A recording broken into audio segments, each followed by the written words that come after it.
Hello, TJI. Welcome back to another installment. And today we are keeping it real with the fellas, with the guys. Today we are talking about fatherhood and the father wound. As we are today, Yep. we jump right into it. Yeah. Let's do that. Yeah. Pastor D. Yeah, I think also you need to define what father is in the first place. Yes. What is a father? Do you guys know what a father is? Is that guy that has that belt? You know those belts that they used to smack us with? That one that never used to go away. Yeah. Like you grew up with it. Like sometime you're a toddler. That thing Yeah. was there until you're in university. You even inherited it. I know there's one that never used to disappear. The one that was an assassin for everyone in the house. Yeah. Yeah, and then that's the one that you were given to say, remember your dad. With like, no. No. So you have to define what fatherhood is. Yeah. Now the Bible says, Abba, Father, meaning that which came out of me I will sustain. Okay. So a father is made into a father by a woman who is his wife. Yeah. So it's an office given. You can't be I can't say you can't be. You can be, but you are made into a father by a woman that you've chosen. Oh, So it comes with responsibilities, right? So you can't be a father without responsibilities. About responsibilities. You understand? Yeah. Yeah, but it's easy to be a father biologically Mhm. and then leave. But once your offspring calls you dad, it means not only are you a father, you're also available. Yes. You understand? So there's so many dynamics of being father. So now it depends. What father means to you, what father means to you. Some have never seen their fathers. Mhm. Yeah. But they were born, meaning that there was a man somewhere. Somewhere there, but Yeah. not So seeing them necessarily or a not father. seeing them, that's a totally different ballgame. Yeah. But I want you to appreciate that which comes out of you, you must sustain. Mhm. So you can't just go planting your seed everywhere. Yes. You can't, because who's going to harvest it? You can't plant cabbages and not know where you'll sell it. Mm. Surely you should have a market for that thing. Sure. So before your kids come out of you guys, you must have a plan, Mhm. a plan of provision. Yeah. Yeah. Don't get out there and then now you are wondering to say, so what do I do? You should have known that before you did it. Mhm. Because once you bring life into once you bring life into this world, it must be sustained and kept by someone. So that's where the wound comes in. Oh, okay. The fatherhood is great if dad stays. Yeah. But then the wound comes in when the dynamics are not so black and white. Mhm. Because sometimes it's not that daddy didn't want to stay. He couldn't stay because his time was up. Yeah. But the wound doesn't change. Yeah. You understand? Because now, mommy, where's daddy? Dad is not around. Mhm. Dad was a good guy. Daddy really wanted to stay.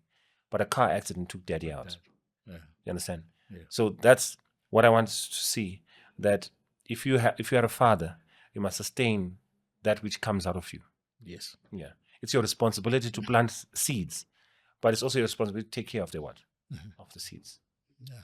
Oh, we just got really deep into it. It's Very, not very quickly. that was just quick. Oh, yeah, I felt it. Mm. I felt that. Yeah. How has your relationship with your father been, and how has it shaped you as the man you are today? Okay, it's a long story, that one. But I think I would start by saying things start to make sense looking backwards, Yeah. right? Not during the moment. Mhm. I would say for me, I didn't have the best relationship with my dad, looking at what a dad and son relationship should look like. Right? Based on that, I don't think it was great. Mhm. But I will say I've learned a lot of things from my dad. I created a lot of things that I've learned, to him. Mhm. But also growing up, the dynamics were very interesting. He was the disciplinarian in my home. Yeah. And sometimes they will come back from work at 8 p.m., right? And everyone scatters to their bedrooms. Like, we don't want Yeah. to talk to this guy.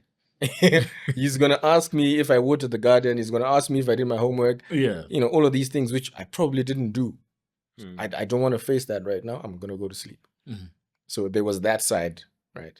Then there was a side of, as I started to grow older, becoming a teenager and starting to have a voice in the home, right? You know how they say you can't have two male lions in a pride? Yeah. It was starting to take that shape, Yeah. right? And so my dad was there. He had his own ideas. I had my own ideas. And we were always fighting. Sure. Right. I remember one time, my dad used to have this thing that he would say, if you want to go and have fun on the weekend, let me know in advance Yeah. so that I can figure out if I'm going to need you on the weekend or Or not. not. whether we are going kumunda or whether we are going to clean the car or do some plumbing in the house, Yeah. I need you to tell me before Saturday what you want to do. Mhm. So on this particular weekend, I asked my dad, listen, I want to go for a movie with my boys. Right. I told him on a Tuesday, I was like, Saturday, I'm out. I'll be out by 10 in the morning. I'm going to spend the day with my boys. He's like, yeah, sure. Cool. No problem. Saturday morning comes. So we had chickens at the house, Yeah. like 50 chickens or whatever. And so he's like in the morning, hey, let's just clean the chicken run. Let's get them out, clean it Clean it up. and then put them back in. Yeah. I was like, yeah, sure. No problem. So we're doing the things, and it's taking longer than we planned. Yeah. I'm supposed to be out of here by 10. What is going on? I was like, Dad, don't forget, I need to head out. And he's not responding now. He's not responding. So I can tell he's not interested in me going out. Yeah. And I'm also like, no, I'm going to go out. Whether- I did what you said I should be Yeah. doing. I told you in advance. So I remember we had a mop between us and the bucket and a mop Mm. with all the chicken stuff in there, right? Yeah. We just cleaned it out. And he's like, you're not going for this movie. Should we put a soundtrack? Yeah. It's about to go down, man. It's It's about about to to go down. So it's like, you're not going. Yeah. And it's like, we're going to clean this thing and we're going to do this and we're going to go there. And I was like, bro, I don't know where it came from. I had just this rage. And I was like, Handiskuda. Ooh. Okay. Yeah, Yeah. Right? Mm. And my dad was like, what did you say? I was like, Yeah. Handiskuda. By the time I was saying Handiskuda, I was zapped in the face already. And I got angry. I wasn't even trying to cry. And my mom was peeping through the windows and she could see us having It this was exchange. rage. And she was like, okay, these guys are going to kill each other now. Yeah. She ran out. Hey, Babati, stop. Okay, Tinashe, go bath. Yeah. And she starts talking to the Bali and all of this. And then that was just one of maybe 95 but- stories I could tell of those kind of It exchanges. seems like it was rage building up through Yeah. a bunch of broken promises yeah. that led to that. Yeah, but I don't know. I'm just saying, if you don't pay the bills, you don't make the Relax, promise. You know what I mean? So let's rewind, okay? Yeah. First of all, dude, did you not see the mop? Like, what's wrong? It's Did right you there. not Oh, see by the way, mop? Another detail I forgot to mention. Yeah. You put the mop in my mouth. Oh, We could yeah, tell. that We mouth could needs to be tell. washed. I mean, dude. Hence, we are saying, did you not see the mop? You don't do naros by the mop. Don't do it by the mop. And you know what? I think all of us have had that eclipse. You know it, where you just say it's like slow mo on this scooter, And- then and- there's just darkening. And the words, you can see the words. You can see the going. slow. Then Yeah. there's darkening on one side. Then there's like a stroke. You don't know. Did I have a stroke? Stroke, What is this? what's Like going you can't move. Yeah. Looking back, just in your situation, Yeah. like I'm now thinking, yo, bro, you made so many bad steps right there. The first bad step that you made is you this guy. Were you guys not eating from the fowl run? Yeah. Like were you not eating? Isn't The chickens were provided. Yeah. were they not providing, right? Yeah. And then you want to go out on chicken money. You feel me? You want to go out on chicken money. And then now he's saying, let's remove the chicken. Then you say, me, no. No, I'm not doing that. Then I'm thinking to myself, the things that I'm angry about now are exactly what got us smacked long time Long ago. time ago. Yeah. Yeah. Yeah. So I'm what I'm trying to bring across here is this, Yeah. that have you noticed the things that got us hit long time? We are Yeah. the same people who are doing them The same things. now. We say to them, don't walk away when I'm talking to Come you. back here, stand right here. And then when you think about it, I was a master at walking away. Walking away. Yeah. And I was a master at getting stubborn. And I like the way you said you learned a couple of things. Yeah. Have you noticed, even when you got angry, like, you know, you if you don't pay the bills, you're not allowed. But you're not allowed to Like, to your get anger angry. doesn't matter. No. You know what I mean? No, it Yeah, doesn't. yeah. You're not allowed to get hungry because it's his money. Yeah. Yeah. So you're supposed to sit there, and when he asks, that's when you can say, "Yes, I'm hungry." And mommy said, what was mommy's solution? Go bath. Go bath. I'll talk to the man. Yeah. Like your anger, no one is going to address it now. Oh, Yeah. yeah. So, have you noticed that build-up also built resentment on the side? Yeah. It did. Because there were demands that you felt like, I'm the one who goes and baths, but you talk to him. Yeah. And subliminally, you've got this anger that you're talking about that will then manifest itself later on. Mhm. And now you're short-tempered because no one listens. Okay. So even now, as you speak to your kids in the future, this is what I went through. Now you want to come and tell me. The cycle does what? It doesn't end. It Continues. keeps going. Yeah. It keeps going Yeah. on and on. Yeah. Yeah. Yeah. But you're strong. You're strong. I can't fathom saying that to my father. Man, we all went through that, man. My father was a soldier, man. Yeah. My father was a soldier. One day, I was sick and tired of that man. You know, you could smell him. You know, Yeah. they would come at the same time. You know, those fathers from long time, they would come at 5 o'clock. You know what I mean? And you know what? He bought me a pencil yesterday. And you know, the devil is a liar, bro. Oh, and you lost the pencil. No, I didn't lose the pencil. It was now in 2. It was bought when it was 1. You know, 2 And pencils. then you came, Yeah, now I had 2 and pencils. you came back. I should have been praised for having 2. You gave me 1, I'm giving you 2. They're shorter, but they're 2. But they're I was thinking, 2. yeah. Yeah. And this guy would knock by the door, and then all of a sudden, I feel like I have adrenaline. I feel like I want to go. I want to do stuff. You know what I mean? Yeah. Yeah. And then next thing is asking me if I've done my homework, and it's squares. Yeah. You know, and it's asking me how many sets make up. Like, I don't know. Yeah. Right? I'm not trying to make sets. I'm not trying to do that. Okay. Yeah. I mean, this guy is up in your face. The pencil is broken, and then it's at that moment, at that moment where we are finally about to leave the math lesson. Then it says, "Where's that pencil that I gave you yesterday?" Yeah. Yeah. You can't find the pencil, bro. So when I was like 15, sitting in the lounge on a Sunday, he's sitting across me, and I gave him the look. You know the look. Yeah. That says, "One day, I'm gonna smack you." Then it's like that man, I gave him the look, I'm looking forward. But one eye looks like, like a chameleon, like, I looked at the guy and then he says, "So what, you want to hit me now?" Yeah. But it was really Man. playing in your head. I said, how does he know? Like, so you want to hit me? And I'm like, no, I'm not even thinking that. Yeah. Why? That bottled up resentment Yeah. wanted you to fight, but what you forgot was you can never fight a man who's been living for a longer time than you. Then you, yeah. No matter what you do. And those are some of the things that I think the kids of today, they don't wait to look. There's no drama. They will tell you to your face, man. Yes. It brings me to my next question. Though. Yeah. Are we now overcompensating with our kids? Definitely, man. That Dad was never there, bro. That we let go of certain things that they are doing wrong, that we felt we were wronged at some point in time. Dad was never there. Yeah. Dad wouldn't do, "Hey, son." Dad wouldn't come and watch you, play tennis. Yeah. Because he wanted you to play, rugby. Yeah. And the first time you went for rugby, they almost broke your toes. Yeah. And Dad says you need to be strong. And then you just want to play tennis. Yeah. There was no emotional Connection. And so now you're overcompensating. You're giving emotional connection where the man is supposed to man up. The boy is supposed to man up. The girl is supposed to, make the right choices. You're overcompensating. You're living their choices for them. Yeah. And in the end, now they become slightly weaker in terms of decision making. The stuff that you would have, they get hurt easily. Yeah. They give up easily. Oh. You don't have a garden anymore because you have a gardener. But you used to do the garden in the morning. Yeah. Even with a So gardener. resilience Yeah. to With a them gardener, and finishing off things is not working it's not working anymore. because they believe that they can Google a garden and they've got people to do it for them. That's why they leave the plate here.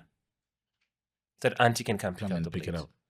But you had to wash the plate Yeah. until you could see your face through that. So it's still an element of holding resentments that you're still saying, you know what, I've achieved this and that my father didn't achieve, so my son is not going to go into the garden because it's still pain that you're harboring. Yeah. My son is I not was going going to that. make a comment on Yeah. that to say we will often overcorrect Yeah. in that sense to say, okay, my dad was all of this that I did not appreciate. I'm going to be everything he wasn't. It wasn't. Yeah. And then everything he wasn't, not everything that he wasn't was good also. Yeah. So you might actually go the wrong way completely. An extreme, Yeah. Right. So which is why I think they say what you withhold, you retain. Like Yeah. what you don't forgive, you retain Yeah. and you become. Yeah. Right. What you release, you forgive and it's gone. And we can start fresh. Yeah. So if you hated your dad for beating up your mom as an example, right? And you hated so passionately that I will never beat up my wife, Yeah. kind of thing. Even if you try your best not to, because you didn't forgive your dad, that thing is in the back of your head. This I won't do. but that drive is not enough to keep you To from keep you doing from it. doing it. Bro, what you yeah. saying? What Yeah. you saying? What you saying? If you don't forgive your dad Mm. for the things he did wrong, Mm. and you don't forgive the concept of a man who does that, you will become it. Because it's constantly playing in the back of your head. Yeah. It's constantly It's playing. kind of like, you know, that fear and faith thing Yeah. where faith is believing the good outcome and fear is believing the bad outcome. So it's still faith, it's just working in the opposite Where direction. you've placed your faith. So you pull things from faith positions and fear positions, right? Yeah. So are you saying you're a summary of where you grew up? I would say you can be that. You have to make decisions if you don't want to be that. Yeah. what would you come say? home, bro? Yeah. Are you saying you're a summary of where you grew up? I wouldn't say a summary because there's a deviation now from where I grew up. But I would say I'm a product of it, yes, because the decisions I've made to be where I am now are definitely fueled by Where where you I came came from. from. So if you come from an abusive home, Yeah. you're most probably an abuser, but you choose not to abuse. You can become an abuser. Yeah, you can become an abuser, but you're not inherently one, I don't think. So what are you saying? Okay, what I'm saying is, for example, I don't know if I'm saying this correctly, right? You hate something that your dad used to do. Yes. And it's clearly a bad thing that your dad used to do, and you hate it. Yeah. Right? You hating that and hating your dad for doing it is enough to birth a seed within you that becomes that. But because nothing good comes from resentment and hate. But if that wasn't in your house, Yeah. you didn't know what to resist. Okay, I do get what you're saying as well. So I'm saying we can't detach ourselves from what we've experienced and what we've seen. Yeah. Our first hatred is from our houses. Yeah. Yes, that's correct. You understand? Yeah. And your first love is from your house. Yes. Yeah. So if your dad was abusing your mom, Your mother. you're most probably on attachment for abuse. You're an I abuser get what you're waiting saying. for full employment. Yeah. You understand? Wow. And then you then choose not to. Yeah. That's now a choice inspired by something else Yes. outside your home. Yes. Yeah. You understand? Correct, yeah. So my question then comes to say, when you now express love, when you've never felt love, or never had love, Yeah. what are you really giving? Are you really giving you genuinely, or you're giving a portion that you want people to like?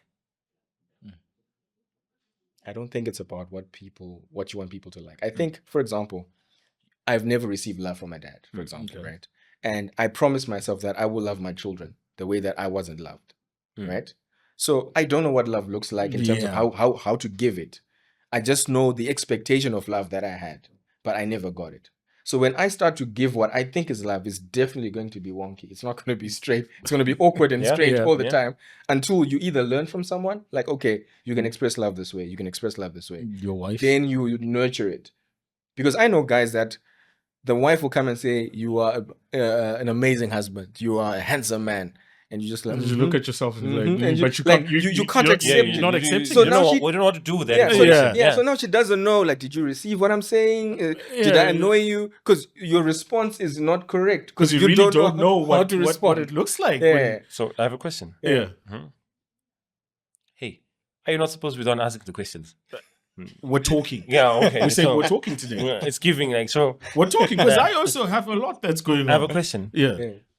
So clearly, you have no idea what fatherhood is, Yeah. but you are using what you wished your father would give you as a stance of what you are giving your kids now. Confirm? Not entirely, but yeah, mostly comprised of that. Yes. So why would you blame your father who never went to school to father you on stuff to give you when you yourself don't want to give your children? Exactly. Which is where the forgiveness comes in. And if you remember what I said at the beginning, it makes sense looking backward. Yeah. Okay, now I understand why my dad did the stuff Did that he certain did. Because his dad was not affectionate to him. It's a template that he had. Yes. And then his great-grandfather, in fact, was not affectionate to all of them. That's why you never ever heard in your house your mom say to your dad, "Oh, you're looking handsome today." But when you visited your church friend's family, they sit down, "Oh, yeah, I need to take off." You've never seen your mom stretch and remove anything from your dad's hair. Yeah. But now you're by your friend's family, you're like, "What? What's going on? Like, you actually touch? Is that normal?" Yeah. Or if you got like other friends and you find, "Oh, bye," and you there like, "Yo, what is this?" Yeah. You understand? Yeah. So let's also agree that there's no degree called fatherhood. No. There is one. I see it. No, there is one. No, there is one. The standard The is standard Christ. is there. The standard is Yeah. there, and the standard is. Now you're giving church answers, guys. Okay. No, Now you're but- giving. Now you're. No, but that's Well, what, no. Let's come back. That's We okay, didn't. let's come back. We didn't before, start by before church. we get there. Before we didn't start by church, we went Yeah. home. Okay. Yeah, and There all of is us here, no one said, "Oh, Christ," because if they said Christ, it was over. Okay, we'll take it. I'll take it as Yeah. medicine, being a doctor. Yes, And I always say this to a lot of people that it's called practicing medicine. yes. You are practicing. Mm. There's no one who's a professional doctor Yeah. because every case is different, just like fatherhood. Mm. So it's all about where I'm taking notes from. Yeah. As we were talking earlier, when you say that, my dad, and then there was my father. You know, like my dad, Yeah. then passed on, then my father. Yeah. You took the good notes from the guy who pretty much kind of mentored you. Yeah. And you took the good notes from there. Yeah. Then your father was there. Mm. So I don't think there is a proper way Okay. towards fatherhood, because even if I look at it from my case, where I can pretty much say my dad was there until he was not there anymore. Mm. And my image of him was larger than life. This is great guy, always does everything for me, always did everything for me. And when he passed on, as I told you earlier on, I was now at a stage where he would tell me that, you know, Jesus started doing his work at 12. I'm 11, and I'm anticipating that at 12, you know, my dad's going to start Showing me some showing me some stuff, how to be a man, you know, and once in a while I'll wake up, rotate the tires. This is how you do it. You know, that's the alternator. That's that. And then next day he's gone. Hey man, was your dad colored, man? No, it wasn't. It was an engineer. Like, like, Alternators It was a are pilot. very- Hey, No, hey, it was a I'm feeling- pilot. I feel your dad, It, man. it was a Yeah, pilot, yeah. but he loved Right. cars. Yeah. Yeah. So now Mm. there's this guy Mm. that's in my head. Larger than life. Engineer. The whole pilot. Mm. Engineering. He did engineering, but he was a pilot. Mm. The whole family looks at him in awe. Even till now, my uncles and aunts still talk about him. Mm. Right? And then it shifted. Now I'm learning about him from my mom, where my mom is now kind of showing me that he's not the man that you thought he was. He was this kind of man, At the funeral, now I'm finding out there are other kids out there. Now my perception of him is warped now. Wait. Right? Let's give flowers where they're due. Yeah, no. No, I'm wait, getting- wait. I'm getting there. So what you must do is must put a comma so that we are ready for you. Yeah. Because it was great until it took a short left. Yeah. Why I'm saying wait a bit, I'm saying let's all agree that whether they were church fathers or no church fathers, Yeah. there was something good that we got from them. Yes. Your first exposure to a vehicle was through him, and you remember that. Yeah. You remember Great father. alternator, right? Great father. You remember certain aspects. That's fatherhood. Yeah. Teaching the next generation how to live. Yeah. Confirm. Mhm. Then the wound came when you thought you were firstborn, only to realize that you are the 10th. Yeah, In the family. you're now realizing certain things, and when what really hurt was the absence. The absence where it seemed like he left with everything, because that's when money got tight. So it seemed like he left with everything. He left when I'm now leaving being a boy to be a man. And then now I find out these things from my mom and other people around that, he had other kids. It's a lot. For me, then it got to a point where I had resentment for him. In the grave. Yeah. And there's no one to talk to. There's no one to fight. There's You no one to look can't at. just- Yeah, because they There's said no one- you're going to be all right. Yeah, there's no one Yeah, to... after the funeral, you're going to be fine. sorry, Yeah, let's you'll move be on. fine. Yeah. Yeah, You are- yeah. And here's Don't the worst cry, part. yeah. You're the man of the house now. Yeah. Right? And now it's just... You're asking yourself... What do you mean? You What broke. do you mean? Yeah. You broke. You don't like this guy, and now you're the man. Now you're the man. And So it's your turn to fail now. what do you mean? You know? You know what I mean? So it was a... Yeah. You don't have the guy that you're looking at and saying, someday, Jagbat. Mm. He's not there. Yeah. Right? You don't have the guy that you've always wanted to impress. And now you're trying to figure out, how am I going to be a man by myself? Yeah. Right? It wasn't easy. I got to a point where I just didn't like him. Yeah, and I think that's the painful, where you hate the ghost of him. Yeah. And when you look into the mirror after a couple of years and you're grown and everyone says, oh, you're a You look like him. spitting image of your dad. And they're like, and to make matters worse, he was that guy and you now seem like you're the guy who's just messing everything up. Family events, pilot son, what are you doing? Exactly. Right? And now you're like, oh, now you have pressure, Yeah. a lot of pressure, and you don't know how to deal with it. There's no outlet. There's no fight. At times you're looking for someone to just, no, it's not me, it's you, Dad, it's you, but you can't. But then also, we teach you that you can't talk to the dead. Yeah. And now you're no longer getting answers. Yeah. And now you're alone, and now you're the man of the house. And now you're the man with no power. With no power, with no plan. With no plan, yeah. At 12. At 12. And now you start walking out there with your chest out, and you don't have a chest. Your problems are many, you know what I mean? Chicken So chest. you're now going out there, and now you try and stomp your authority, and everyone goes, yo. Relax. Relax yourself. Then life does wonders for you. You go out there and you think, okay, next thing I'm going to inform for what the economy says. Wait, hold on. Yeah. You know what I mean? Everything of yours just goes left. Yeah. So I want to put out something there to say, we have never spoken about the wound. No, we've never. We've spoken about what we've received from fatherhood, but we've never spoken about the wound itself of no matter how bad your dad was, a portion of you misses his presence. Yes. You feel me? Yeah. It does. A portion of you says, okay, he had many kids or whatever, but I wish I'd also call that guy with the saxophone